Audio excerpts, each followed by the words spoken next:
Apologize for my voice in advance, so I'll ask short questions and give you more time to respond. General Gio, is Northcom prepared for the tight decision timeline needed for boost phase intercepts, and what more needs to be done in that area?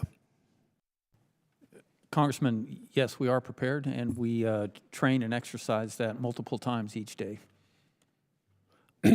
General Whiting, to the extent you can share in an open hearing, how do you at Space Command view the cyber threat, and we talked about this earlier today in my office, to our space capabilities, and what more can Congress be doing to ensure that we stay ahead of our adversaries in this cyber domain?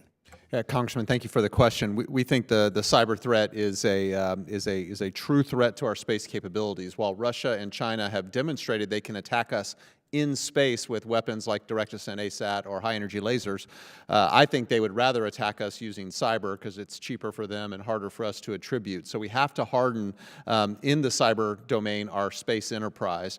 And we've made a lot of progress in that area, but Congressman, I think I would ask the Congress to continue to support U.S. Cyber Command as it grows out its forces and capabilities, and the forces of the individual services that they deliver to Cyber Command that provide defensive cyber capabilities. We routinely have defensive cyber teams from the different services that help us harden our systems, but there's more that could be done there.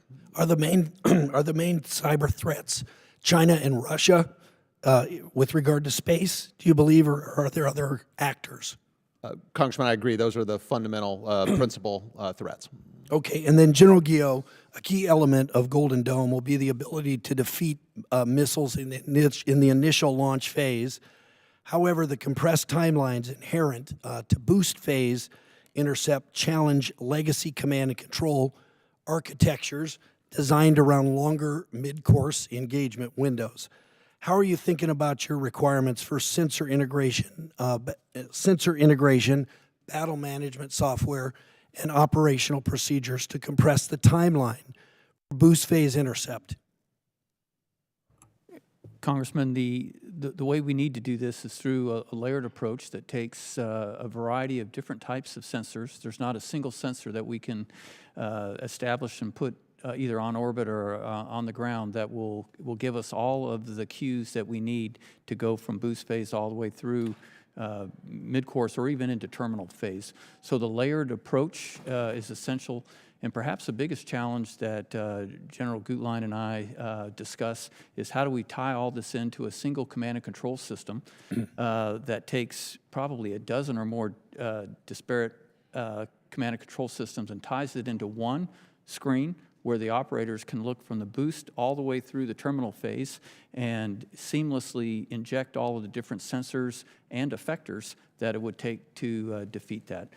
He does think that we're on track for that, within the next year or two for the demonstrated capability, and I'm confident that he'll get there. How about AI, AI and how that would relate, and how do you keep the reliability of a human in the loop if we're using AI in that process? Congressman, I do think AI is necessary. What we usually face today, for example, would be a single North Korean interceptor. And if you've been to our headquarters, you see we have 6 or 8 different screens and hundreds of people yelling and talking about one interceptor inbound. If we looked at a raid from a peer nation, the number that might be, we would have to have AI. But as you mentioned, we cannot replace the human on the loop to make the decisions at the right points from detect all the way through engagement. But it would allow us to address multiple threats simultaneously, which we'd be challenged to do now. Thank you, General, and I apologize to everyone in the room for my voice. And Mr. Chairman, I yield back. Thank you. I thought it sounded wonderful. Gentleman yields back. The chair now recognizes the